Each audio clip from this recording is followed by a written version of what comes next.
கண்டிப்பா. ஏன்னா நிறைய பேர் கேட்கற பிரச்சனை ஒரு 1000 மீன் வளர்க்கலாம், ஒரு 500 மீன் வளர்க்குறேன், எவ்வளவு ஃபுட்டு போடணும், எத்தனை கிலோ போடணும் அப்படின்ற மாதிரி கேட்கறாங்க. மீன்களை பொறுத்த வரைக்கும் அளவு நீங்க இந்த தொட்டி முறையில 1000 மீன் வச்சிருக்குன்னு சொல்றீங்க. நீங்க ஃபர்ஸ்ட் இதுல விடும்போது எத்தனை மீன் விட்டீங்க, இப்ப எவ்வளவு மார்டாலிட்டி ஆயிருக்கு அதை பத்தி சொல்லுங்க. சரிண்ணா, இப்ப உணவு மேலாண்மை பாத்துட்டோம், நீர் மேலாண்மையும் பாத்துட்டோம். இதுல என்னென்ன நோயெல்லாம் வரும், நீங்க அதுக்காக என்னென்னலாம் பண்றீங்க? இப்ப பாத்தீங்கன்னா தாய் விராலுக்கும் அந்த பெரிய மீனுக்கும் வேற தீவனம் கொடுத்துட்டீங்க, அதாவது சைஸ் வேரிஸ். இப்ப இந்த குட்டின்றப்ப அதே கொடுக்க முடியுமா? அண்ணா வணக்கம்ண்ணா. வாங்க அண்ணா, உங்க பேரு, உங்க பண்ணை எங்க அமைஞ்சிருக்கு, அதை பத்தி சொல்லுங்கண்ணா. என் பேரு ஜீவா. நம்ம ஃபார்ம் திருவண்ணாமலை டிஸ்ட்ரிக்ட்ல இருக்கு. திருவண்ணாமலை டிஸ்ட்ரிக்ட்னா திருவண்ணாமலை இருந்து கள்ளக்குறிச்சிக்கு போற நம்ம ஃபார்ம் இருக்கு. நம்ம ஃபார்மோட பேர் பாத்தீங்கன்னா மரியா இன்டெகிரேட்டட் ஃபார்ம். சரிங்கண்ணா. ஆனா இப்ப விவசாயத்துல பாத்தீங்கன்னா நிறைய விவசாயம் இருக்கு, நீங்க எதுக்காக இந்த மீன் பண்ணைய சூஸ் பண்ணீங்க? இல்ல, சின்ன வயசுல இருந்தே மீன் வளர்க்கணுன்ற ஒரு ஆர்வம் இருந்துச்சு. நம்ம டெய்ரி ஃபார்ம் வச்சிருக்கும் போதே மீன் பண்ணை ஆரம்பிச்சோம்.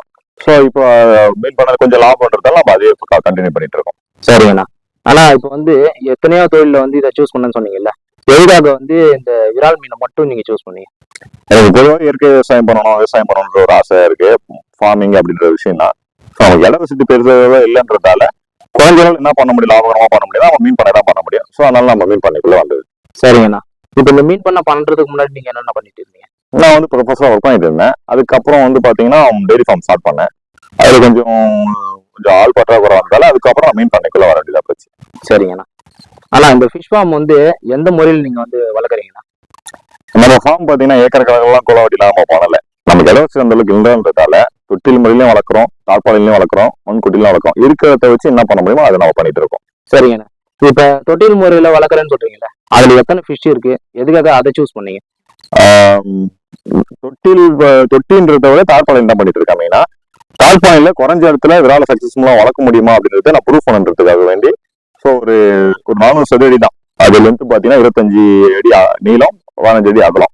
அந்த தொட்டியில நம்ம விரால் தனியா வளர்த்துட்டு இருக்கோம். 1000 விரால் போட்டு வளர்த்து எவ்வளவு நாள்ல எவ்வளவு வெயிட் கெயின் ஆகுது அப்படின்னு சொல்லி ரெக்கார்டு காட்டலாம்னு அதை நம்ம தனியா வளர்த்துட்டு இருக்கோம். அது சாத்தியமானா? இது வரைக்கும் கரெக்டா போயிட்டு இருக்கு. இப்ப ஆரம்பிச்சு ஒரு 3 மாசம் 3.5 மாசம் ஆகுது. இது வரைக்குமே எந்த ஒரு டிசீஸும் வரல. வெயிட் கரெக்டா கெயின் ஆயிட்டு இருக்கு. ஃபீல் எவ்வளவு செலவாகுன்றது ரிசல்ட் இருக்கு. என்னுடைய கேஸ் பிரகாரம் ஒரு 8 மாசம் நமக்கு 1 கிலோ ரீச் ஆகுன்ற ஒரு இது இருக்கு. சோ பாக்கலாம், அது என்னன்னு சொல்லி பாக்கலாம். சரிங்கண்ணா. இப்ப பின்னாடி குட்டை தெரியுது, அதுல என்னென்ன பண்ணிட்டு இருக்கீங்க? அதுதான் நம்ம மதர் பாண்ட். நம்ம அதில் தான் கொஞ்சம் தாய் விரால் வச்சு நாட்டு விரால் எல்லாமே ஃபுல்லா நாட்டு விரால் தான். சரி, நிறைய பேர் வரமா கேட்காங்க வேட்டாம் விரால் அப்படின்னு சொல்லிட்டு. நம்ம எல்லாமே ஆத்துல கலெக்ஷன் பண்ண நாட்டு விரால் தான். அந்த நாட்டு விரால குஞ்சுகளை உற்பத்தி பண்ணி நம்ம குஞ்சுங்களை சேல்ஸுக்கு தீவனம் பழகி சேல்ஸுக்கு கொடுத்துட்டு இருக்கோம். ஸோ அது எனக்கு இலவச இது இல்லாதாலும் நான் பெருசா வளர்க்கல. இருக்கிற இடத்துல நான் 1000 மீன் வளர்த்துட்டு இருக்கேன். ஆனா இப்ப இந்த தொட்டி முறையில வளர்க்குறேன்னு சொல்றீங்களா, இந்த 1000 பீட்ஸ், இதை பத்தி கொஞ்சம் விரிவாக்கமா மக்களுக்கு சொல்லுங்க. இப்போ எல்லாருமே மீன் வளர்க்கணுன்ற ஒரு ஆசை இருக்கு எல்லாருக்குமே. ஆனா நான் சொல்ற மாதிரி தான், எல்லாருக்குமே ஏக்கர் அளவு குளம் இருக்குன்னு சொல்ல முடியாது. அவங்க வீட்டுக்கு பின்னாடியோ இல்ல வயல்வெளியோ சின்னதா ஒரு குளத்தை அமைச்சு ஒரு 400 சதுரடி 1 சென்ட் அளவுல குளத்தை அமைச்சு அதோட அனுபவத்தை கத்துக்கலாம், இல்ல வளர்க்குற ஆசை வளர்க்கலாம் அப்படின்றவங்களுக்காக மட்டும்தான் இந்த மெத்தட் நான் ஃபாலோ பண்ணியிருக்கேன். ஸோ இது சக்சஸ் பண்ணணுமா முடியுமா முடியாத அவங்களுக்கு பயம் இருக்கலாம், டவுட் இருக்கலாம். ஸோ அந்த டவுட்டை உடைக்கணும் அப்படின்றதுக்காக நம்ம ஒரு 400 சதுரடி, எக்ஸாக்டா 400 சதுரடி தான் இது. இந்த 400 சதுரடியில 2 அடி ஆழ தண்ணியில நம்ம விரால் 1000 விரால் வளர்த்துட்டு இருக்கேன். ஸோ ஒரு மாசமும் எவ்வளவு தீவனம் செலவாகுது, எவ்வளவு வெயிட் கெயின் ஆகுது, நமக்கு எவ்வளவு செலவாகும், எவ்வளவு ப்ராஃபிட் வரும் அப்படின்றத ஒரு ரெக்கார்டு போட்டு வர கஸ்டமருக்கு நம்ம காட்டலாம் அப்படின்றதுக்காக இப்ப ஆரம்பிச்சு பண்ணிட்டு இருக்கேன். சப்போஸ் இது நல்லா எனக்கு சக்சஸ் ஆயிடுச்சு அப்படின்னா நான் ஃபியூச்சர்ல இதுவே நான் நிறைய இதுக்கு கொஞ்சம் இடத்த வச்சு நான் நிறைய பாண்ட் டெவலப் பண்ணி நான் பெரிய மீனும் வளர்க்க ஆரம்பிச்சிருவேன். சரிங்கண்ணா. இப்ப இத்தனை மீன் வளர்க்கறதுனால உங்களுக்கு நோய் டிசீஸ் எதுவும் வர மாதிரி இல்லையா? விரால் அதெல்லாம் இருக்கு. நோய் மேலாண்மை தீவனம் அப்படின்னு சொல்லி நான் சொல்றேன், நிறைய விஷயங்கள் இருக்கு. நமக்கு வாட்டர் ப்ராப்பரா எக்ஸசைஸ் பண்ணும்போது நமக்கு அந்த டிசீஸ்ன்ற ப்ராப்ளம் வரதில்லை. நான் ஓப்பன் சேலஞ்ச் பண்றேன், இது வரைக்கும் நம்ம ஃபார்ம்ல இது வரைக்கும் டிசீஸ் வந்தது இல்லை. ஏன்னா நம்ம வாட்டர் கரெக்டா எக்ஸ்சேஞ்ச் பண்ணிட்டு இருக்கோம். இத்தனை நாளுக்கு எக்ஸ்சேஞ்ச் பண்ணிட்டு இருக்கோம். அதுக்கு சர்ஜன் கரெக்டான மெத்தட் யூஸ் பண்ணி நம்ம எடுத்துட்டு இருக்கோம். ஸோ அதனால நமக்கு டிசீஸ் வரதில்லை. ஓகேண்ணா. இதுக்கு என்னென்ன உணவு கொடுக்குறீங்க? முழுக்க கம்பெனி தேவன் தான். விராலுக்கும் தனியா பெல்லட் மேக்கிங் வருது. ஸோ அதை தான் நம்ம வாங்கி போட்டுட்டு இருக்கோம். கிலோ பாத்தீங்கன்னா 115 ரூபாயிலிருந்து 110 ரூபாய் அப்படின்ற மாதிரி அந்த ரேட்டு தான் வாங்கி போட்டுட்டு இருக்கோம். முழுக்க தீவனத்தை மட்டுமே தான் பண்ணிட்டு இருக்கோம். இப்ப பாத்தீங்கன்னா இந்த 1000 விரால் மீனுக்கு எவ்வளவு இப்ப நீங்க 3 மாசமா இதை பண்ணிட்டு இருக்கீங்கன்னு சொல்லுவாங்க. இது வரைக்கும் உங்களுக்கு எவ்வளவு ஃபுட் மேனேஜ்மெண்ட் ஆயிருக்குன்னு சொல்ல முடியுமா? இது ரெக்கார்ட் நான் கடைசியா சொல்லலான் இருந்தேன். ஸோ இப்ப நீ கேட்கறதுக்காக நான் சொல்றேன். முதல் மாசத்துக்கு 20 கிலோ பேக் ஒரு பேக் ஆடியாச்சு. 2வது மாசத்துக்கு 32 கிலோ போச்சு. 3வது மாசத்துக்கு 40 கிலோ போயிருக்கு. இப்ப 4ஆம் மாசம் நடந்துட்டு இருக்கு. 60 கிலோ கிட்ட கணக்கு வந்துடும். இப்ப வரைக்கும் 21 தேதி ஆகுது. இது வரைக்கும் ஒரு போயிட்டு இருக்கு. ஆனா கணக்கு போதான் பாத்தீங்கன்னா ஒரு 60 கிலோ 65 கிலோ தீவனம் வந்துடும். அண்ணா இந்த தொட்டியில பாத்தீங்கன்னா இப்ப நீங்க தண்ணி கரெக்டா விட்டுறீங்க, வெளியே எடுத்துறேன்னு சொல்றீங்க, அது எப்படி பண்ணிட்டு இருக்கீங்க? இந்த விஷயத்த நான் சொல்லணும்னு நினைச்சேன். நிறைய கஸ்டமர் கேக்குறாங்க. இது எல்லாமே என்னோட அனுபவம் தான். நான் வந்து எக்ஸாக்டா இது வந்து தேரி டீக்கலாவோ இல்ல ப்ராக்டிகலா நான் படிச்சு நம்ம கத்துக்கிட்டு வந்து பண்ணல. என்னோட அனுபவத்துல நான் சொல்றதுதான். தண்ணி வந்து அவங்க ஏரியா பொறுத்து எல்லாமே மாறும். வாட்டர் கண்டென்ட் வந்து எல்லாமே மாறும். ஸோ வந்து இத்தனை நாளுக்கு ஒரு தடவை நான் சொல்லிடுவேன். ஒரு 5 நாளுக்கு ஒரு தடவை மாத்தணும், 5 நாளுக்கு ஒரு தடவை ப்ராப்பரா மாத்தின்னு இருக்காங்க. அப்படிலாம் ஒன்றும் அவசியம் கிடையாது. தண்ணி ஸ்மெல் வர அளவுக்கு மாத்தணும், எக்ஸசைஸ் பண்ணாலே போதும். நான் வந்து 4 நாளைக்கு ஒரு தடவை மாத்திட்டு இருக்கேன். இது என்னோட சுச்சுவேஷன் இடத்த பொறுத்து அப்படி மாற்ற வேண்டியதா இருக்கு. உங்களுக்கு வந்து 5 நாள் ஆகலாம், இல்ல நீங்க 2 நாளுக்கு ஒரு தடவை மாத்திர மாதிரி இருக்கலாம். எக்ஸ்சேஞ்ச் வந்து எவ்வளவு தண்ணி நம்ம உள்ள விடுறோமோ அவ்வளவு தண்ணி நம்ம வெளியே போற மாதிரி. இப்போ ஒரு மணி நேரத்துக்கு தண்ணி உள்ள போகுதுன்னா நீங்க பார்த்தாலே தெரியும். இந்த பக்கம் தண்ணி போயிட்டு இருக்கு, அந்த பக்கம் வெளியே போயிட்டு இருக்கு. இது ஈவினிங் வரைக்கும் தண்ணி இந்த பக்கம் போயிட்டு இருக்குன்னா அந்த பக்கம் அவ்வளவு தண்ணி அங்க வெளியே போயிட்டு இருக்கும். ஸோ அப்படி பாத்தீங்கன்னா ஒரு முறையும் ஒரு 20% அளவுக்கு அப்பப்போ வெளியே போயிட்டே இருக்கிறதால நமக்கு வந்து தண்ணி எப்பவுமே தெளிவாவே இருக்கு. சரிங்கண்ணா. இப்ப தண்ணி முடிஞ்சிச்சுன்னா இப்ப அந்த தண்ணி எடுத்துடுறோம், அது ஒன்றும் பிரச்சனை இல்லை. அடியில ஸ்லெட்ஜ் இருக்குல்ல, அது என்னென்ன பண்றது? இப்போ தண்ணி வாட்டர் எக்ஸ்சேஞ்ச் இருந்து மேல போலதான் தண்ணி மாத்துற மாதிரி இருக்கும். ஆனா அடியில மீனோட கழிவுகள் சாப்பிட்டது போக இருக்கிற உணவு கூட அந்த தண்ணி கெட்டு போய் ஈஸியா வந்து ரொம்ப சீக்கிரமா கெட்டு போயிடும். அதனால மீனுக்கு வந்து டிசீஸ் வரும். சோ நான் என்ன பண்றேன்னா அங்க ஓஸ் இருக்கு பாருங்க. சிம்பிள் மெத்தட், நம்ம ஃபார்ம்ல பண்றது எல்லாமே ரொம்ப சிம்பிள் மெத்தட் தான். ரொம்ப அட்வான்ஸ் எல்லாம் எதுவுமே யோசிக்கிறது இல்ல. அந்த ஓஸ் வச்சு ஒரு 1 வீக் வருது ஒன்ஸ் பாத்தீங்கன்னா அந்த அடியில அழுக்கு அப்படி உறிஞ்சி எடுத்துறது மாதிரி வீட்டு விட்டோம்னா பழத்துல போயிடும் தண்ணி. அது போகும்போது பாத்தீங்கன்னா அழுக்கு ஃபுல்லாவே அப்பப்போ வாரத்துக்கு ஒரு நம்ம கிளீன் பண்ணும்போது அடியில் செர்ஜி ஃபுல்லாவே ஓரளவுக்கு அப்படியே எடுத்துட்டே வரும். ஒரு 20% செர்ஜி மட்டும் அப்பப்போ இருக்குமே தவிர ஃபுல்லெல்லாம் இருக்கிறது இல்ல. அப்பப்போ கொஞ்சம் கொஞ்சமா எடுத்துட்டே இருக்கும். ஸோ அப்படி எடுக்கும்போதுதான் மீன் வந்து கரெக்டான டைம்ல ஃபுட் எடுக்கும். இல்ல அப்படின்னா ஒரு கட்டத்துக்கு மேல செர்ஜியோட லெவல் அதிகமாயிடுச்சு, ரொம்ப அதிகமா இருக்குன்னா மீன் ஃபுட்டு சுத்தமா எடுக்க ஸ்டாப் ஆயிடும். ஸோ அப்போ வந்து வளர்ச்சி சுத்தமா நின்று போயிடும். அது நம்ம ஒர்க் ஆன் பண்ணணும் அப்படின்னா நம்ம கண்டிப்பா அடியில் செர்ஜி எடுத்து ஆகும். சப்போஸ் என்னால இப்படி எடுக்க முடியலன்றவங்க மாசத்துக்கு ஒரு தடவை சுத்தமா தண்ணி ஃபுல்லா ட்ரைன் பண்ணிட்டு 30 ஃபுல்லா கிளீன் பண்ணிட்டு அப்புறமா தண்ணி ரீஃபில் பண்ணி நீங்க மீன் அதில் விட்டுக்கலாம். அப்படி பண்ணீங்கன்னா உங்களுக்கு வந்து மீனோட வளர்ச்சி கரெக்டா சொன்ன மாதிரி போயிட்டு இருக்கும். சரிங்கண்ணா. இப்ப உணவு மேலாண்மைன்னு பார்க்கும்போது நீங்க ஒரு நாளைக்கு எத்தனை தடவை ஃபுட் கொடுக்குறீங்க? ஒரு நாளைக்கு 2 டைம் கொடுத்தா கூட ஓகே தான். பட் நம்ம ஃபார்ம்லயே இருக்கோம் அப்படின்ற போது ஒரு நாளைக்கு 3 டைம் கொடுக்குறோம். ஆனா 3 டைம் கொடுக்கறது 2 டைம் கொடுக்குறது ஒண்ணுதான். நம்ம அந்த 2 டைம் கொடுக்குற ஃபுட்டையே பிரிச்சு அப்பப்போ கொஞ்சம் கொஞ்சமா கொடுத்துட்டு இருக்கோம். இப்போ காலையில 10 மணிக்கு கொடுத்தாலும் ஃபுட்டு எடுத்துக்கும். ஆனா அப்படி பண்ணக்கூடாது. ஒரு ஈவினிங் காலையில பாத்தீங்கன்னா ஒரு 7 மணிக்குள்ள நம்ம ஃபுட்டு கொடுக்கணும். அப்பனாதான் அந்த உணவு செரிமானம் ஆகி மறுபடியும் ஈவினிங்குள்ள மறுபடியும் ஃபுட்டு கன்சியூம் டைமிங் கரெக்டா செட் ஆகும். ஒரு சிலர் என்ன பண்றாங்கன்னா தப்பு பண்றாங்கன்னா 10 மணிக்கு ஒரு டைம் போட்டுறாங்க. ஸோ வந்து அந்த விஷயம் தள்ளி போகும்போது சரியான அங்க டைஜஷன் நடக்காது, சரியான முறையில் உணவு எடுக்காது. அப்போ மீனோட வளர்ச்சி அவங்க சொன்ன லெவல்ல இருக்காது. இந்த தப்பு பண்ணிடுறாங்க. அப்புறமா பாத்தீங்கன்னா 7 மாசம் 8 மாசம் குழம்பு மீன் இருக்காங்க. ஸோ டைமிங்ல ஃபுட்டு கொடுத்தா மட்டும்தான். ஏன்னா மீன் நீங்க பார்க்கும்போது தெரியும், ஃபுட்டு போடணும் போடும்போது காட்டுறவங்களுக்கு மீன் வந்து ஃபுட்டுக்காக வெயிட் பண்ணிட்டு இருக்கோம். முடிஞ்ச வரைக்கும் அவங்க காலையில ஒரு 7 மணிக்குள்ள ஃபுட்டு கொடுக்க பாருங்க. அதுதான் நமக்கு பெஸ்டா இருக்கும். அதுக்கப்புறம் முடிஞ்சா மதியம் ஒரு டைம், ஈவினிங் ஒரு டைம். சப்போஸ் ஒரு சிலர் வந்து வேலைக்கு போறவங்க இருக்கலாம், அவங்களால வந்து மதியத்துல கொடுக்க முடியாது. அதனால எந்த ஒரு ப்ராப்ளமும் கிடையாது. பட் 3 டைம் கொடுத்தா நல்லது. ஆனா 2 வேலை தான் கொடுக்க முடியும்னா தாராளமா போகலாம். அதுல எந்த ஒரு ப்ராப்ளமும் கிடையாது. வளர்ச்சி ஒன்றும் பெருசான வித்தியாசம் வரும். ஒரு மில்லிகிராம் வித்தியாசம் தான் வளர்ச்சி வெயிட் வித்தியாசம் வரும். ஸோ அதனால பாக்காதீங்க. 2 வேலை கொடுத்தாலும் ஓகே, 3 வேலை கொடுத்தாலும் ஓகே. சரிங்கண்ணா. இப்ப தீவனன்றப்ப பார்க்கும்போது நீங்க கம்பெனி ஃபீட் மட்டும் தான் யூஸ் பண்ணுவீங்க? ஆமா. சரிங்கண்ணா. இப்ப பாத்தீங்கன்னா நீங்க இந்த மீன் வளர்ச்சியில மட்டும் லாபம் கண்டீங்கன்னா பிரச்சனை இல்லை. நீங்க இது இல்லாம வந்து விரால் மீனோட குஞ்சும் எடுத்து பண்ணிருக்கீங்க. அதை பத்தி விரிவாக்கமா சொல்லுங்கண்ணா. இப்போ மோஸ்ட்லி பாத்தீங்கன்னா எல்லாமே வந்து வியட்நாம் விரால் மிக்சிங்ல வருது. அதாவது ஹைபிரிட் விரால். அதாவது பெண் விரால் பாத்தீங்கன்னா பெரிய விராலையும் நாட்டு விராலையும் ஆண் விரால் எடுத்து போய் மிக்சிங்ல வராங்க. ஸோ ஃபியூச்சர்ல போகனா இப்பயே பாதி வகையான நாட்டு மீன்கள் அழிஞ்சிருச்சு. ஸோ நாட்டு விரால் விஷயமா எனக்கு தெரிஞ்சு ஒரு 5 வருஷத்துல போயிடுமோ அப்படின்ற ஒரு இது இருக்கு. ஸோ நான் முழுக்க நாட்டு விராலை மட்டுமே வச்சு அந்த விராலை தீவனம் பழக்கி அதை வந்து நான் கஸ்டமர்களுக்கு சேல்ஸ் கொடுத்துட்டு இருக்கேன். இப்ப நான் இது ஆரம்பிச்ச விஷயம் பாத்தீங்கன்னா நான் பெரிய விரால் பண்ண ஆரம்பிக்கிறதுக்காக பண்ணேன். ஆனா ஆரம்பிக்கும் போது இருந்த சுச்சுவேஷனும் இப்பயும் கரெக்டா இல்ல. எனக்கு கடை வசதி இல்ல, நீங்க வரும்போது பார்க்கலாம், வழியும் இல்லை அப்படின்றதால வேண்டி ஸோ இப்போ மீன் குஞ்சு மட்டும் மெயினா ஃபோக்கஸ் பண்ணிட்டு இருக்கேன். நான் இப்போ சொந்தமா நம்ம இடம் வாங்கிட்டோம், ஃபியூச்சர்ல வாங்கிட்டோம் அப்படின்னா நம்ம பெரிய லெவல்ல விரால் பண்ண போடும்போது நமக்கு அந்த மீன் குஞ்சு பத்தி நமக்கே யூஸ் ஆகும். ஸோ அதுக்காக மெயினா மீன் குஞ்சுகளை வந்தது. இப்போ வரைக்கும் நான் மீன் குஞ்சு மட்டும் சேல்ஸ் கொடுத்துட்டு இருக்கேன். சரிங்கண்ணா. இப்ப தாய் விரால் கூட்டம் இருக்குல்லண்ணா, அது எப்படிதான் நீங்க வந்து மேலாண்மை பண்றீங்கண்ணா? தாய் விரால் கூட்டம் பாத்தீங்கன்னா நம்ம அதை தொட்டியில ஒரு சொல்லி கேக்குறாங்க, கிணத்துல போட்டுட்டு கிணத்துல குஞ்சு பொறிக்குமான்னு கேக்குறாங்க, தொட்டியில போட்டு தொட்டியில குஞ்சு பொறிக்குமான்னு கேக்குறாங்க. விரால் வந்து எங்க குஞ்சு பொறிக்கணும்ன்ற அதை பத்தி நம்ம கரெக்டா எக்ஸாக்டா சொல்லிட முடியாது. அதுக்கான இயற்கை சூழ்நிலை, அது எப்படி ஆத்துல ஏரியில இயற்கையா இருக்கும் அந்த மாதிரி சூழ்நிலை நம்ம இங்க உருவாக்கி கொடுத்தோம். தொட்டிலையும் சரி இல்ல தாக்குலையும் சொல்லி மண்குட்டி இருந்தாலும் சரி, அந்த மாதிரி சூழ்நிலை உருவாச்சுன்னா கண்டிப்பா பிரீட் ஆகும். சோ நம்ம பாத்தீங்கன்னா எப்படி ஒரு இயற்கையா ஒரு ஏரியோ இல்ல குளமோ இருக்குமோ அந்த மாதிரி அமைப்பு உருவாக்கி கொடுத்து அதுல குஞ்சு பொறிக்க வச்சிருக்கோம். கிட்டத்தட்ட ஒரு 140 150 விரால் வரைக்கும் தாய் விரால் நம்ம வச்சிருக்கோம். அது எது ஃபீமேல் எது மேல் நம்ம எக்ஸாக்டா பாக்குறது இல்ல.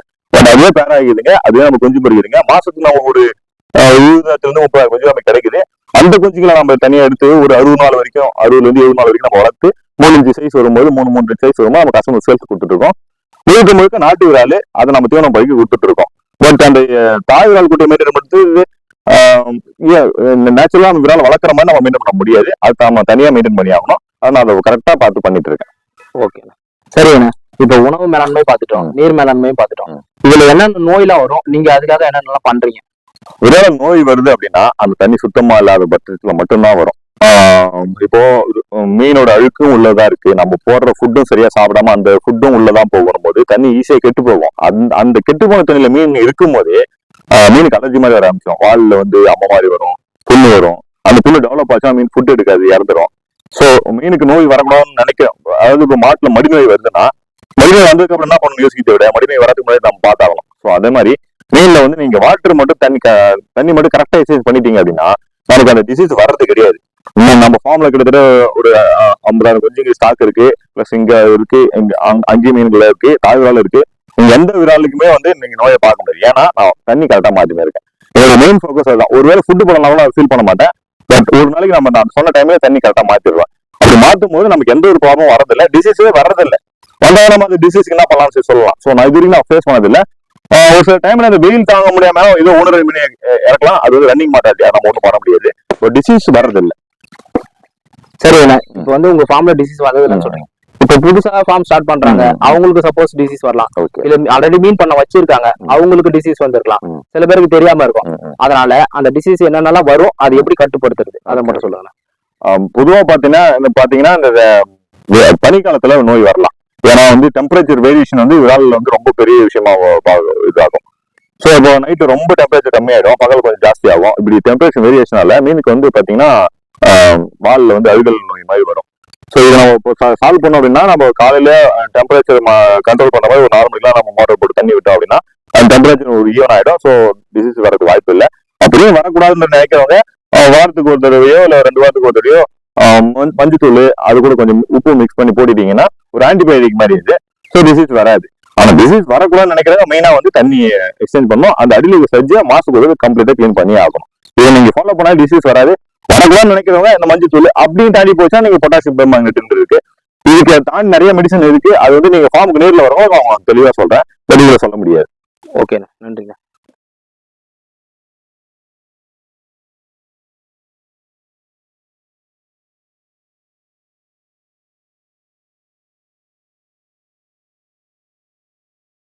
சரிண்ணா, இப்ப நம்ம வந்து தாய் பிரிட்ஸ் பார்த்தாச்சு, தொட்டில வளர்க்குற முறையும் பார்த்தாச்சு. இப்ப நீங்க பாத்தீங்கன்னா குட்டி எடுத்து அதை வந்து கஸ்டமருக்கு சேல் பண்றேன்னு சொல்றீங்க. நீங்க எத்தனை நாள்ல வந்து குட்டியை வளர்ப்பீங்க, எத்தனை நாள்ல வந்து ஸ்டேஜ் பிரிச்சு நம்ம கஸ்டமர் கொடுப்பீங்க, அதை பத்தி கொஞ்சம் விரிவா சொல்லுங்க. நம்ம இந்த ஃபீல்ட்ல இருக்கிறதால தாய் விரால் வந்து அங்க எக்ஸு பொறிக்கும் போதே நமக்கு தெரிஞ்சு, ஏன்னா எந்த இடத்துல வந்து பொறிக்கும் அப்படின்ற மாதிரி நமக்கு ஓரளவுக்கு அனுபவம் இருக்கு. ஸோ கெஸ் பண்ணிடுவோம். குஞ்சு பொறிச்சதுக்கு அப்புறம் ஒரு 15 நாள் நம்ம மாறிட்டு போடுவோம். தாய்கிட்டே இருக்கும். எல்லாமே ஒரு 1 இன்ச்சு 3/4 இன்ச் சைஸ் வரும்போது தான் நம்ம தாய்கிட்ட எடுத்தாகணும். எடுத்தா மட்டும் ஃபீல்டுக்கு அடாப்ட் பண்ண முடியும். ஸோ அதை தாண்டி போச்சுனாலும் அடாப்ட் ஆகாதுங்க, அது கம்மியா இருந்தாலும் அடாப்ட் பண்ண முடியாது, எல்லாமே மாட்டாட்டி ஆயிடும். ஸோ நான் ஒரு 15 நாளுக்கு அப்புறம் தாய்கிட்ட இருக்கும். அது இருந்து எடுத்தோம் அப்படின்னா நம்ம வந்து ஒரு 3 இன்ச்சு வளர்த்தா நமக்கு ஒரு 60 நாள் தேவைப்படும். 2 மாசம் கணக்கு வந்துருங்க. 2 மாசம் வளர்த்தா மட்டும் ஒரு 3 இன்ச்சு 4 இன்ச்சு அந்த மாதிரி வரும். நம்ம மினிமம் சைஸ் பாத்தீங்கன்னா 3 இன்ச்சு தான் வந்து கஸ்டமர் கொடுக்குறது. ஒரு சில 4 இன்ச்சு கேட்பாங்க. நம்ம 3 இன்ச்சு 8 ரூபான்னு கொடுக்குறோம், 4 இன்ச்சுனா 10 ரூபான்னு கொடுக்குறோம். இன்னொரு சில கஸ்டமர் வந்து பாத்தீங்கன்னா எங்களுக்கு ஒரு 50 கிராம் சைஸ்ல ஒரு 5 to 6 இன்ச்சு அந்த சைஸ்ல வேணும்னு சொல்லி கேட்கறாங்க. அவங்களுக்கு வந்து நம்ம வந்து என்ன பண்றோம்னா தனியா வளர்த்து டைம் கொஞ்சம் எடுத்து தனியா வளர்த்து அது ஒரு 15 ரேட்டுக்கு நம்ம கொடுத்துட்டு இருக்கோம். இந்த 3 ரேட்ல நான் கொடுத்துட்டு இருக்கேன். அதான் நான் இதுக்கு நான் கொடுத்தது இல்லை. பட் மினிமம் சைஸ் பாத்தீங்கன்னா நம்ம கிட்ட 3 இன்ச்சு தான். ஏன்னா அந்த 3 இன்ச்சு குஞ்சுங்களை போய் விட்டா மட்டும்தான் நமக்கு வந்து இந்த மார்டாலிட்டி இல்லாம கரெக்டா நம்ம எங்க வரோமோ அது கரெக்டா சர்வே ஆகும். இந்த 3 இன்ச்சு குஞ்சுகளை வந்து நேச்சுரல் பண்ண நம்ம விட முடியாது. ஏன்னா அந்த 3 இன்ச்சு குஞ்சுகளை தவக்கலை, பாம்பு, இந்த மாதிரி பறவைகளை தான் சாப்பிட வாய்ப்பு இருக்கு. ஸோ நேச்சுரல் பண்ணல வந்து நினைக்கிறவங்க முதல்ல வாங்கிட்டு போய் இது தொட்டிலையோ இல்ல சின்ன ஆப்பா மாதிரி கட்டி அதுல வளர்த்துட்டு எல்லாத்தையும் ஒரு 4 இன்ச்சு இல்ல ஒரு 5 இன்ச்சு 6 இன்ச்சு வந்ததுக்கப்புறம் நீங்க குளத்துல இறக்குனீங்கன்னா உங்களுக்கு வந்து நீங்க எவ்வளவு பீஸ் உள்ள இருக்கோ அவ்வளவு பீஸ் உள்ள இருக்கும். ஒரு சில பேர் பண்ண தப்பு இதுதான். 3 இன்ச்சு குஞ்சுகளை வாங்கிட்டு போய் நேரம் குளத்துல விட்டுறாங்க. ஆனா பாத்தீங்கன்னா 1000 விட்டுட்டு 1000த்துல ஒரு 4 உள்ள பிடிக்க முடியும், 3 உள்ள பிடிக்க முடியும். அதுக்கான ரீசன் இதுதான். பாம்புல சாப்பிடும், பாம்பு சாப்பிடும். பாம்புல ஒரு டைம் இறங்கிச்சா ஒரு 50 குட்டியே சாப்பிட்டுரும். கிங் ஃபிஷ் எல்லாம் உள்ள வச்சா ஒரு நாளைக்கு 2 குட்டி 3 குட்டி சாப்பிட்டு இருக்கும். ஸோ இதெல்லாம் நம்ம சரி பண்ணணும்னா சரி கட்டணும்னா நம்ம முதல்ல வந்து ஒரு 50 கிராம் வரைக்குமோ இல்லை ஒரு 30 கிராம் வரைக்கும் 40 கிராம் வரைக்குமோ நம்ம வந்து தொட்டில் தனியாக வளர்த்துட்டு, ஸோ தொட்டி கட்ட முடியாதுன்னு நீங்க குளத்துல ஒரு ஆப்பம் மாதிரி செட் பண்ணி அதுல வளர்த்துட்டு அப்புறமா நீங்க பிரிச்சு விட்டீங்கன்னா நமக்கு எவ்வளவு நாள் கரெக்டா இருக்கும். இல்ல 3 கொஞ்சம் எது கரெக்டா ஆகும்னா இது மாதிரி ஆல்ரெடி தொட்டியை கட்டி வச்சிருக்காங்க, தொட்டில் தான் கரெக்டா விட போறோம்னா அவங்களுக்கு இது ஓகே கரெக்டா இருக்கும். நேச்சுரல் பண்றவங்களுக்கு செட் ஆகாது, அவங்களுக்கு பெரிய சைஸ் குஞ்சா தான் வாங்கி ஆகணும். இந்த பயோஃபிளாக்கு தாப்பில் வளர்க்குறவங்க தொட்டில வளர்க்குறவங்களுக்குலாம் நம்ம 3 இன்ச்சு குஞ்சு கொடுக்கலாம். அது வாங்கிட்டு போய் நீங்க விட்டீங்கன்னா எந்த ஒரு ப்ராப்ளமும் வராது. சரிங்கண்ணா. இப்ப 3 இன்ச்சு கொஞ்சம் சைஸ்ல குடுக்குறோம் நம்ம. இப்போ ஒரு ஃபார்மர் அதை நம்ம கிட்ட இருந்து வாங்கிட்டு போறாரு, அவர் எடுத்துட்டு போயிட்டு நீங்க சொன்ன மாதிரி குளத்துல விடுறாருன்னா அவருக்கு எத்தனை நாள்ல வந்து இன்கம் எடுக்கிற மாதிரி ஸ்டேஜஸ் வரும், எத்தனை நாட்கள் ஆகும்? இப்போ தொட்டில வளர்க்குறதுக்கும் மண்பானை வளர்க்குறதுக்கும் நிறைய நேச்சுரலான மண்குட்டில வளர்க்குறது வித்தியாசம் இருக்கு. ஏன்னா மண்குட்டில சில மினரல்ஸ் எல்லாம் மீனுக்கு நேச்சுரலாவே கிடைக்கும். ஸோ இப்போ தொட்டில வளர்க்கறது, தார்பாலின் வளர்க்கறது, பயோஃபிளாக் வளர்க்குறது எல்லாமே ஒரே மெத்தட் தான். ஃபுட்டு போட போறோம், தண்ணி மாத்த போறோம், வளர்க்க போறோம். ஸோ இந்த மெத்தட்ல பண்ணும்போது ஒரு 8 மாசம் ஆகலாம் 1 கிலோ வர்றதுக்கு. நான் 1 கிலோ வர்றதை பத்தி தான் பேசிட்டு இருக்கேன். இதே நீங்க மண்குட்டில போட்டீங்கன்னா கொஞ்சம் சீக்கிரமா ஒரு 7 மாசத்துல நமக்கு 1 கிலோ வரும். இது எல்லாமே இந்த 8 மாசம் 7 மாசம் கணக்கெல்லாம் பாத்தீங்கன்னா ப்ராப்பரான ஃபுட் டைமிங்ல கரெக்டா ஃபுட் படுத்து ப்ராப்பர் வாட்டர் எக்ஸ்சேஞ்ச் இருந்தா மட்டும்தான் இந்த 8 மாசம் நமக்கு 1 கிலோ வரும். சில பேர் சொல்லிடுவாங்க வாங்கிட்டு போவோம் 8 மாசத்துல 1 கிலோ வரும் சொல்லுவாங்க. அவங்கள்ட்ட அப்படி பார்த்தா அவங்க மெயின்டெனன்ஸ் கம்மியா தான் இருந்திருக்கும். எக்ஸாக்டா என்னால ப்ரூஃப் பண்ண முடியும். 8 மாசம் 1 கிலோ கொண்டு வந்துடலாம். அவங்க சைடுல தப்பு வச்சுக்கிட்டு வரலன்னு சொல்லக்கூடாது. கரெக்டா டைமிங்ல ஃபுட்டு போடுங்க, டைமிங்ல தண்ணி மாத்துங்க, இப்படி எல்லாம் கரெக்டா மாத்தினீங்கன்னா உங்களுக்கு சொன்ன மாதிரி டைமிங்ல வந்துடும். மேக்ஸிமம் 8 மாசம் 1 கிலோ வந்துடும். ஸோ அதை தாண்டி கொஞ்சம் தவறி போயிடும் ஒரு 9 மாசத்துல நமக்கு 1 கிலோ வந்துடும். அது இல்லாம சேல்ஸ் கொடுத்துடலாம். 3/4 கிலோ வந்தாலே சேல்ஸ் கொடுத்துடலாம். 1 கிலோ வந்தா நமக்கு கொஞ்சம் ப்ராஃபிட்டா இருக்கும். சரிங்கண்ணா. இப்போ வந்து ஒரு புதுசா பண்ண ஸ்டார்ட் பண்ணணும் அப்படின்னு நினைக்கிறாங்க, உங்க பண்ணை வந்து விசிட் பண்ணிட்டு உங்க கிட்ட கத்துக்கணும்னு நினைக்கிறாங்க, அவங்களுக்கு எப்படி நீங்க அறிவுரை சொல்லுவீங்க? பொதுவாக நான் சொல்றது பாத்தீங்கன்னா மீன் பண்ணன்னு மட்டும் கிடையாது, எந்த ஒரு பண்ணையை ஆரம்பிக்கணுன்றவங்க முதல்ல ஒரு அனுபவத்தை கத்துக்குவாங்க. கத்துக்கிட்டு அப்புறமா ஸ்டார்ட் பண்ணீங்கன்னா உங்களுக்கு பெஸ்டா இருக்கும். ஸோ இப்போ விரால் பண்ண ஸ்டார்ட் பண்ண போகணும்னு நினைக்கிறவங்க நிறைய பேர் நம்ம ஃபார்முக்கு வந்திருக்காங்க. முதல்ல யாரா இருந்தாலும் சரி ஃபார்ம் விசிட் வாங்க. நான் உங்களுக்கு எல்லாமே ரெக்கார்டு கொடுக்குறேன், ப்ரூஃப் உங்களுக்கு லைவாவே நான் காட்டுறேன். நான் எப்படி வளர்த்துட்டு இருக்கேன், நான் எப்படி ஃபீட் போடுறேன், நான் எப்படி வாட்டர் எக்ஸ்சேஞ்ச் பண்றேன் உங்களுக்கு லைவாவே காட்டுறேன். அதுக்கு எந்த ஃபீஸும் நான் சார்ஜஸ் பண்றது கிடையாது. உங்களுக்கு விருப்பம் தான் நேரில் வாங்க. ஃபர்ஸ்ட் நீங்க மீன் குஞ்சு மட்டும் வாங்குறதுன்னு வராதிங்க, ஜஸ்ட் பாக்கிறதுக்கு வாங்க, பாருங்க. நான் உங்களுக்கு எல்லாமே தெளிவான விளக்கம் ஒரு 1/2 hour 1 hour ஆகும் நான் உங்களுக்கு சொல்லித்தரேன். சொல்லி தரதுக்கு அப்புறம் நீங்க வந்துட்டு போயிட்டு உங்களுக்கு உங்க இடத்துக்கு நான் சொல்லி தரத வச்சு உங்க இடத்துக்கு செட் ஆகும், இது பண்ணலாமா வேணாமான்னு நீங்க முடிவு பண்ணுங்க. பண்ணிட்டு அப்புறமா ஆரம்பிங்க. மினிமம் ஒரு 1000 வச்சு ஆரம்பிச்சீங்கன்னா தான் அதை வந்து உங்களால ஒரு ப்ராஃபிட்டபிளா கொண்டு போக முடியும். சரி ஒரு அனுபவத்துக்கு ஒரு 200 வளர்க்குறீங்கன்னா அது செட் ஆகுது. ஏன்னா 200 மீன் வளர்க்கறத வச்சு நம்ம வந்து 1000 மீனுக்கு நம்ம கணக்கு பண்ணிட முடியாது, 5000 மீனுக்கு நம்ம கணக்கு பண்ண முடியாது. ஸோ மினிமம் ஒரு 1000 வாங்கி ஆரம்பிச்சீங்கன்னா தான் உங்களால ஒரு ப்ராஃபிட்டபிளா அதுல எவ்வளவு ஃபீல்ட் மேனேஜ்மெண்ட் வாட்டர் மேனேஜ்மெண்ட் நம்ம கால்குலேட் பண்ண முடியும்.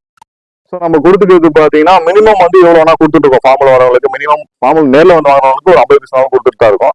டிரான்ஸ்போர்ட் பண்றது இல்லை, டிரான்ஸ்போர்ட் பண்ணணும்னு நினைக்கிறவங்களுக்கு அவங்க டிரான்ஸ்போர்டேஷன் காசு அவங்க தான் நம்ம போய் நம்ம டிரான்ஸ்போர்ட் பண்ணி கொடுத்துட்டு இருக்கோம். ஆனா இப்ப பாத்தீங்கன்னா தாய் விராலுக்கும் அந்த பெரிய மீனுக்கும் வேற தீவனம் கொடுத்துட்டீங்க, அதாவது சைஸ் வேரிஸ். இப்ப இந்த குட்டின்றப்ப அதே கொடுக்க முடியுமா? அதுல நம்ம சைஸ் வரையா பெருசு தான் போட்டாகணும். நமக்கு மேனுஃபேக்சரிங் பண்ணி வரும்போது நம்ம சைஸ் எல்லாம் வருது. இப்போ கஸ்டமருக்கு கொடுக்குறது பாத்தீங்கன்னா நம்ம 1.8 mm சாப்பிடுற விரால் தான் நம்ம கொடுக்குறது. ஆனா அதுக்கு முன்னாடி நான் ஆரம்பிக்கிட்டு 0.4 0.6 0.8 1.2 கடைசியா 1.8 சாப்பிடும்போது நான் கஸ்டமருக்கு கொடுத்துருவேன். அதுக்கப்புறம் கஸ்டமர் வாங்கிட்டு போனதுக்காக அவங்க கொஞ்சம் கொஞ்சமா சைஸ் பெருசாக கொஞ்சம் சைஸ் பெருசாக்கிக்கலாம். 1.8 2.5 4 mm 6 mm மாத்திக்கலாம். அதை நான் சொல்லுவேன். ஏன்னா வாங்கிட்டு போறாங்க திருப்பி என்கிட்ட கால் பண்ணி கேட்பாங்க, நான் உங்களுக்கு நான் தரக்க பதில் கொடுத்துட்டு தான் இருக்கேன். ஸோ கஸ்டமர் எங்கிட்ட வாங்கிட்டு போறாங்க 1.8 mm சாப்பிடும், அந்த சைஸ் தீவனம் நம்ம கொடுப்பேன். அதுக்கு முன்னாடி நான் 4 சைஸ் தீவனம் மாத்திடுவேன். ஏன்னா அந்த டைம்ல அந்த சைஸ்ல கொடுத்தா மட்டும் மீன் ஃபுட்டு கன்சியூம் பண்ணிக்க சாப்பிடும். அதோட பெரிய சைஸை கொடுத்தா எடுத்துக்காதுங்க. அது கம்மியான இப்போ பெரிய மீனுக்கு போயிட்டு சின்ன சைஸ் கொடுத்தாலும் சரியான அளவுல எடுத்துக்காதுங்க. ஸோ என்ன சைஸோ அந்த சைஸுக்கு ஏற்றமா அந்த தீவனம் கொடுத்தா மட்டும் கரெக்டான growth இருக்கும். ஆனா நீங்க இப்ப வந்து ஃபுட் மேலாண்மை பத்தி சொன்னீங்க. இப்ப அந்த ஃபுட்டை நீங்களே நேரடியா மீன்களுக்கு போட்டுட்டீங்கன்னா பாக்குறவங்களுக்கு ஒரு கிளியரன்ஸ் வந்துடும். Okay okay okay. என்னன்னா இப்போ நிறைய பேர் சொல்ற விஷயம் என்னன்னா இவங்ககிட்ட வாங்கிட்டு போற மீன் ஃபுட் எடுக்கிறது இல்லை அப்படின்ற மாதிரி ஆர்வம் நிறைய பேர் சொல்லிட்டு இருக்காங்க. பட் நான் கஸ்டமர்கள் சொல்றது எல்லாமே என்னன்னா ஃபார்முக்கு நேரடியாக வாங்க, நீங்களே தீவனம் போட்டு பாருங்க. நான் என்ன சைஸ் தீவனம் கொடுக்குறேன், என்ன சைஸ் தீவனம் போடுறேன் நீங்களே நேரடியாக பாருங்க. நீங்களே ஃபுட்டு போட்டு பாருங்க, பார்த்துட்டு மீன் சாப்பிட்டுச்சுன்னா மட்டும் எடுத்துட்டு போங்க, இல்லைன்னா வேணாம். ஏன்னா அப்படியே சொல்ற விஷயம் அப்படிதான். ஆர்டர் பண்ணிடுறாங்க, நம்ம போய் கொடுத்ததுக்கு அப்புறம் அவங்க இடத்துல போட்டு அவங்க மாதிரி எடுத்து பார்த்து எல்லாமே ஃபுட் எடுக்காம போகலாம், ஒரு பயத்துல இருக்கலாம். ஸோ அதனால நம்ம மேல திருப்பி விட்டுறாங்க, இவங்க ஃபுட்டு ட்ரெயின் பண்ணல அப்படின்ற மாதிரி.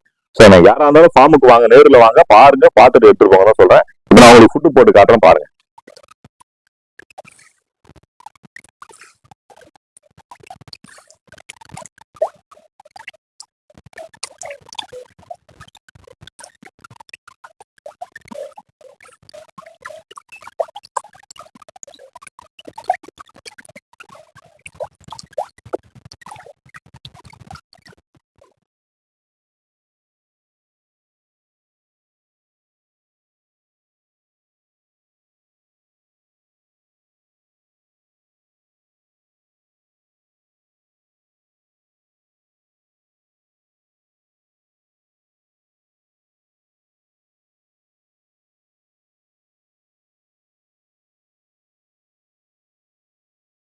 சரிங்க, நீங்க சொன்ன மாதிரி பாத்தீங்கன்னா இப்ப நேரடியாக போட்டு காட்டிட்டீங்க.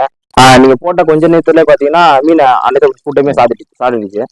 இப்ப இந்த மீனுக்கு போடுற ஃபுட் அளவு வந்து சில பேருக்கு தெரியாது. சரி. அவங்க என்ன பண்ணுவாங்கன்னா ஃபுட் போட்டுட்டு எனக்கு சாப்பிடல சில மீன் அப்படின்னு சொல்லிட்டு நிறைய அவங்களுக்கு டவுட் வந்திருக்கும். இப்ப அதை பத்தி நீங்க கொஞ்சம் விரிவாக்கமா சொல்லுங்க. கண்டிப்பா கண்டிப்பா. ஏன்னா நிறைய பேர் கேட்கிற பிரச்சனை ஒரு 1000 மீன் வளர்க்கலாம், ஒரு 500 மீன் வளர்க்குறேன், எவ்வளவு ஃபுட்டு போடணும், எத்தனை கிலோ போடணும் அப்படின்ற மாதிரி கேட்கறாங்க. மீன்களை பொறுத்த வரைக்கும் அளவுலாம் கிடையாது. இத்தனை கிலோ தான் மெஷர்மெண்ட் பண்ணிலாம் நம்ம ஃபுட்டு போட்டுற முடியாது. ஏன்னா அதோட சூழ்நிலை பொறுத்து எல்லாமே மாறும். தண்ணி சரியா மாத்தலாம், ஃபுட்டு கம்மியா எடுத்துக்கும். தண்ணி இப்போ தெளிவா இருந்துச்சு ஃபுட்டு அதிகமா எடுத்துக்கும். ஸோ வந்து ஒரு நாளைக்கு 1/2 கிலோ தான் சாப்பிடலாம், 1 கிலோ சாப்பிடலாம், எக்ஸாக்டா சொல்லிட முடியாது. நான் சொல்றது எல்லாருமே என்னன்னா ஒரு 10 நிமிஷம் ஆகும். ஒரு 1000 மீன் ஒரு 5 நிமிஷம் தான் முடிக்கும். ஒரு 5 மீன் ஒரு 10 நிமிஷம் ஆகும். 10 நிமிஷம் நின்று ஃபுட்டு போடுங்க. போட போட ஃபுட்டு சாப்பிட்டுட்டே இருக்கும். ஒரு ஸ்டேஜுக்கு அப்புறம் சாப்பிட்டு நிறுத்திடும். ஸோ எந்த ஒரு தீவனமும் மிதக்க கூடாது. அந்த அளவுக்கு நீங்க ஃபுட்டு போட்டுட்டே இருக்கணும். ஒரு ஸ்டேஜுக்காரம் சாப்பிடுறது போக மிதக்க ஆரம்பிச்சிச்சுன்னா அந்த பேர் சாப்பிடணும். ஏன்னா மீனுக்கு ஃபுட்டு போகுதுன்னு அர்த்தம். ஸோ சில பேர் பண்ண தப்பு என்ன பண்ணிடுறாங்கன்னா ஒரு 1/2 கிலோ அளவுக்கு அளந்து கொட்டிட்டு போயிடுறாங்க. ஆனா அதுல வந்து பாத்தீங்கன்னா ஒரு 400 கிராம் சாப்பிட்டுருக்கும், 100 கிராம் வேஸ்ட் பண்ணிடும். இந்த தீவனத்தை பொறுத்த வரைக்கும் ஒன்ஸ் சாப்பிடும்போது சாப்பிட்டுதான் உண்டு. அது போட்டதுக்கு அப்புறம் அந்த ஊர்ன தீவனத்தை மீன் எடுக்காது. ஸோ நிறைய பேர் நினைச்சுக்கிறாங்க அரிசி மாதிரி புண்ணாக்கு மாதிரி வச்சுட்டு போயிட்டு அப்புறமா சாப்பிடுங்க அப்படின்ற மாதிரி நினைச்சுக்கிறாங்க. அது உண்மை கிடையாது. விராலை பொறுத்த வரைக்கும் போடும்போது எல்லாம் சாப்பிடுவோம், அது மட்டும் தான் சாப்பிடும். ஊறி போயிடுச்சா அந்த தீவனம் வேஸ்ட். அது தீவனம் நமக்கு ரொம்ப பெரிய அடியா நிற்கும். ஸோ நான் சொல்றது எல்லாமே ஒரு 5 நிமிஷமோ 10 நிமிஷமோ நின்று நிதானமா ஃபுட்டு போடுங்க. ஏன்னா பாக்குறதுக்கு கொஞ்சம் ஆசையா தான் இருக்கும் சாப்பிட்றது பாத்தீங்கன்னா. போடுங்க, ஒரு 10 நிமிஷம் சாப்பிட்டு முடிச்சுன்னா ஒரு ஸ்டேஜுக்கு அப்புறம் சாப்பிட்டு நிறுத்திடும். அப்போ நீங்க ஸ்டாப் பண்ணிடலாம் ஃபுட்டு போடணும். எக்ஸாக்ட் அளவுலாம் கிடையாது. ஒரு நாள் கொஞ்சம் கூடிட்டு தான் போகும்போது கம்மியாக போறது இல்லை. பட் எக்ஸாக்ட் அளவுலாம் சொல்லிட முடியாது. ஏன்னா எல்லா சுச்சுவேஷனை பொறுத்து எல்லாமே மாறும். நான் சொல்ற விஷயம் ஃபுட்டு நின்று போடுங்க, அவ்வளவுதான். சரிண்ணா, இப்ப தொட்டியில நீங்க இந்த விரால் குட்டியை வச்சிருக்கீங்க, நீங்க பண்ணையும் வச்சிருக்கீங்க. அதுக்கு நம்ம அந்த பண்ணையில வச்சிருக்கலாம்ல, எதுக்கு இந்த தொட்டியில மாத்திருக்கீங்க? இப்போ நம்ம பெரிய மீன் வளர்க்குறோம் அப்படின்னா நம்ம பண்ணையில பெரிய குட்டையிலே போட்டு வளர்க்கலாம், நேச்சுரல் பண்ணல போட்டு வளர்க்கலாம். நம்ம மீன் குஞ்சு தானே மெயினா கொடுத்துட்டு இருக்கோம். ஸோ கஸ்டமர் வந்து டக்குன்னு 100 குஞ்சு கேட்பாங்க, 500 குஞ்சு கேட்பாங்க, 1000 குஞ்சு கேட்பாங்க. ஸோ அவங்களுக்கு வந்து நம்ம குட்டியில வச்சிருந்தோம்னா பிடிச்சி கொடுத்து பெரிய கஷ்டமா போயிடும். தொட்டில் இருக்கும்போது நம்ம இது ஈஸியா மெயின்டைன் பண்ணலாம். பாம்பு தகவல்லாம் உள்ள இறங்குறது இல்லை, பறவைகள் வராமலும் கொஞ்சம் வலை போட்டு மூடிடுறோம். ஸோ நம்ம இது சேஃப்டியா கொஞ்சம் மெயின்டைன் பண்ண முடியும். நம்ம மண்குட்டனா கொஞ்சம் கஷ்டம் மெயின்டைன் பண்றது. நம்ம இது பிடிக்கிறது ஈஸி. விராலை பொறுத்த வரைக்கும் சேத்துல போய் தான் புகுந்துங்க. ஸோ பிடிக்கும்போது ரொம்ப கஷ்டமா போயிடும். தொட்டினும் போது நம்ம ஈஸியா வந்து குட்டிகளை ஃபுல்லாவே எடுத்துடலாம். அதுக்காக நம்ம மெயினா தொட்டில வச்சிருக்குது. ஆனா தொட்டில இருக்கிறத விட நம்ம நேரத்தில் மண்குட்டில இருக்கிறதா நமக்கு பெஸ்ட். growth பாத்தீங்கன்னா கொஞ்சம் கூட தான் போயிட்டு இருக்கும். நம்ம பிடிச்சி கொடுக்கும்போது கஷ்டமா இருக்கிறதுக்காக நம்ம தொட்டியை வச்சு பார்த்துட்டு இருக்கோங்க.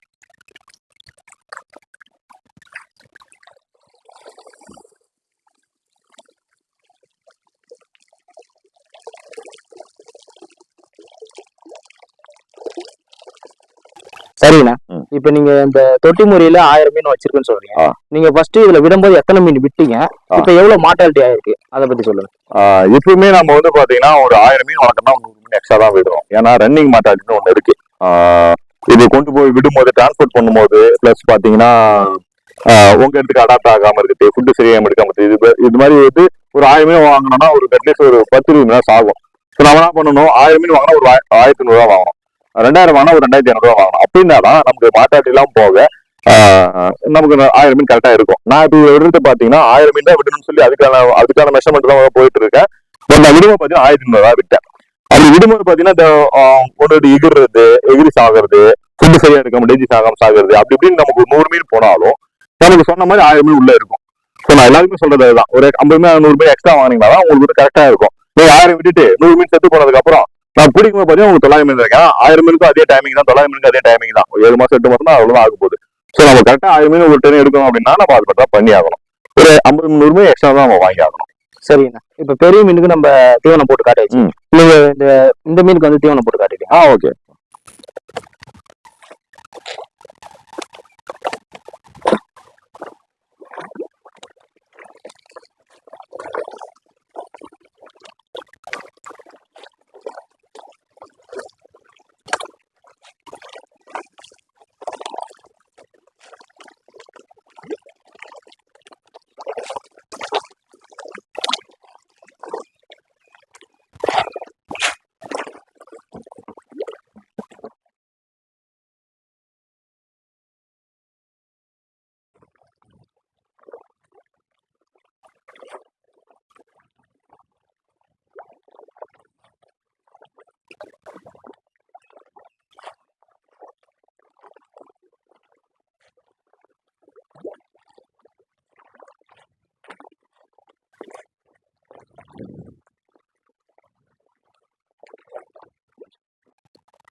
இப்படியே போடுங்க. வராது. போடுங்க, பார்த்தோம் போட்டு போகும்.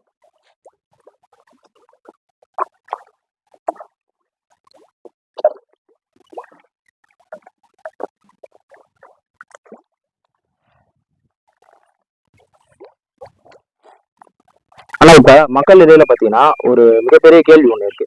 நம்ம ஃபீடு பெல்லட் கொடுக்கும்போது அந்த மீன் பாத்தீங்கன்னா குஞ்சு பொரிக்காது, அதுக்கப்புறம் பாத்தீங்கன்னா ஆல்ரெடி பண்ணையில இருக்கிற குட்டி மீனை சாப்பிடாது அப்படின்னு ஒரு மிகப்பெரிய கேள்வி ஒண்ணு வச்சிருக்காங்க. ஆனா நம்ம பண்ணையில பாத்தீங்கன்னா அது சாத்தியம்ன்றது எனக்கு தெரியுது. ஏன்னா நீங்க பெல்லட் போட்டதுக்கு அப்புறம் பாத்தீங்கன்னா நிறைய ஜிலேபி இதுல விட்டு இருக்கீங்க. நீங்க அவங்க சொல்றதுக்கும் நீங்க ஒரு கன்ஃபர்ம் வச்சிருக்கீங்க. அதை பத்தி சொல்லலாம். இப்போ பொதுவா சில பேர் சொல்லிட்டு போயிடுறாங்க, அதை சில விஷயங்கள் சொல்லிட்டு அது உண்மை நம்பிட்டு இருக்காங்க. தீவனம் சாப்பிடுற விரால் குஞ்சு பறிக்காதுன்றது முதல் பொய். ரெண்டாவது, தீவனம் போடுற விரால் வந்து வேட்டையாடி சாப்பிடாது. ஒரு சில கேட்பாங்க, என் பழத்துல நிறைய என் குளத்துல நிறைய வந்து ஜிலேபி குஞ்சுங்க இருக்கு, அந்த ஜிலேபி குஞ்சுல சாப்பிடும் விரால் கொடுங்க அப்படின்னு கேட்பாங்க. அப்புறம் அடுத்த கொஸ்டின் அவங்களே கேட்பாங்க, தீவனம் தானே போட்டு வளர்க்குறீங்க, அது எப்படி வேட்டையாடி சாப்பிடுமா அப்படின்னு மாதிரி கேட்கறாங்க. இது எல்லாத்துக்கான பதில் நீ பண்ணிக்காட்டியா என்னால உண்மையை சொல்லி உங்களுக்கு லைவா என்னால ப்ரூவ் பண்ண முடியும். நம்ம பண்ணையில ஜிலேபியும் விட்டுருக்கோம், விராலும் விட்டுருக்கோம். ஒருவேளை மட்டும் அவன் ஃபுட்டு கொடுக்குறது, ஏன்னா விராலுக்கு தீவனம் பாத்தீங்கன்னா ஒருவேளை மட்டும் கொடுக்குறது. மற்ற டைம்ல பாத்தீங்கன்னா ஜிலேபி பேருக்கு கொஞ்சம் வேட்டையாடி தான் சாப்பிடும். நம்ம அப்படிதான் ட்ரைன் பண்ணி வச்சிருக்கோம். நீங்க உங்க குளத்துல போய் வாங்கி கொண்டு விட்டாலும் சரி, அது வீடு மேல, ஏன்னா என்னதான் பண்ணாலும் சரி விரால் வேட்டையாடுற குணம் மாறாது. ஸோ ஃபுட்டு போட்டாலும் ஃபுட்டையும் எடுத்துக்கும், பிளஸ் வேட்டையாடியும் சாப்பிடும். அதே மாதிரி நம்ம தாழ்வாளுக்கு நம்ம ஃபுட்டு மட்டும் கொடுத்துட்டு இருக்கோம். ஃபுட்டு போட்டு வளர்க்குற விரால் தான் நமக்கு இப்போ குஞ்சு பறிச்சுட்டு இருக்கு. இதுல இப்ப பண்ணையில பாத்தீங்கன்னா கிட்டத்தட்ட ஒரு 6 பேட்ச் குஞ்சுங்க இருக்கு, ஒரு 20 குஞ்சுக்கு மேல ஸ்டாக் இருக்கு, இன்னும் எடுக்கல. அது நீங்க போய் பாத்தீங்கன்னா லைவே உங்களுக்கு தெரியும். நம்ம பண்ணிக்கிறவங்க நீங்க பாக்கணும்னு நினைச்சீங்கன்னா உண்மைதான் தெரியணுமா, நீங்க நேரா வாங்க, எல்லாத்துக்கும் ப்ரூஃபா காட்டுறேன். ஆமா, இப்ப நம்ம பார்த்த வரைக்கும் மட்டுமே அந்தந்த இடத்துல நீங்க சொன்ன மாதிரி குஞ்சு வச்சுதான், அதுவும் நம்ம மக்களுக்கு நேரடியா காட்டிடலாம். இதுல சில பேருக்கு வந்து டவுட் இருக்குன்னா நீங்க நேரடியா பண்ணையோட லொகேஷன் நம்ம தந்துருவோம், அவங்களாம் வந்து டைரக்டா பார்த்து தாராளமா வாங்க. யாருக்காவது உங்களுக்கு சந்தேகம் இருக்கு, நான் பண்ணது உண்மையா போய் உங்களுக்கு டவுட் இருக்குன்னா நீங்க நேரடியா ஃபார்முக்கு வாங்க. நான் என்ன இப்ப நான் சொன்ன எல்லா விஷயமே உங்களுக்கு உண்மையா போய் உங்களுக்கு தெரியும். உங்களுக்கு சரியா டவுட் நிறைய விஷயங்கள் தெரிஞ்சுக்கணும். ஏன்னா இப்போ ஒரு 2 மணி நாளைக்கு முன்னாடி ஒருத்தர் வந்தாப்புல நிறைய கொஸ்டின் எழுதிட்டு எடுத்து வந்து என்கிட்ட கேட்டு போனாரு. நீங்க தாராளமா ஃபார்முக்கு வரலாம், வாங்க பாருங்க, உங்களுக்கு என்ன டவுட் தான் கேளுங்க, நானும் என்னோட சைட்ல உங்களுக்கு தெளிவான விளக்கத்தை சொல்றேன். அதுக்காக நீங்க போய் ஆரம்பிங்க. பட் நான் இது வரைக்கும் சக்சஸ்ஃபுல்லா பண்ணிட்டு இருக்கேன். உங்களுக்கு அது ஏன்னா ஒரு சில இது சொதப்பலாம், அந்த சொதப்புற விஷயம் உங்களுக்கு கண்டிப்பா சொல்லித்தரேன். முதல்ல நீங்க ஃபார்ம் விசிட் வாங்க. நீங்க வாங்குறீங்களே வாங்கல, அது அப்பாற்பட்ட விஷயம். ஃபார்ம் விசிட் வாங்க, பாருங்க, அதுக்கப்புறம் நீங்க முடிவு பண்ணுங்க நம்ம இடத்துக்கு என்ன பண்ணலாம், இது எப்படி வளர்க்கலாம்னு நீங்க முடிவு பண்ணுங்க. முடிவு பண்ணி நீங்க ஆரம்பிங்க. பட் நஷ்டன்ற பேச்சுலாம் வராது. ஃபர்ஸ்ட் டைம் பண்ணும்போது உங்களுக்கு லாபத்துல கொஞ்சம் கம்மியாகலாம், ஆனா செகண்ட் டைம் பண்ணும்போது உங்களுக்கு எல்லா விஷயம் தெரிய வந்துடும், நீங்க சக்சஸ் பண்ணிடலாம். ஓகேண்ணா, நன்றிண்ணா. இது நம்ம பார்த்த காணொலியில பார்த்தீங்கன்னா மக்களுக்கு எல்லாமே கிளியரா சொல்லிட்டீங்க.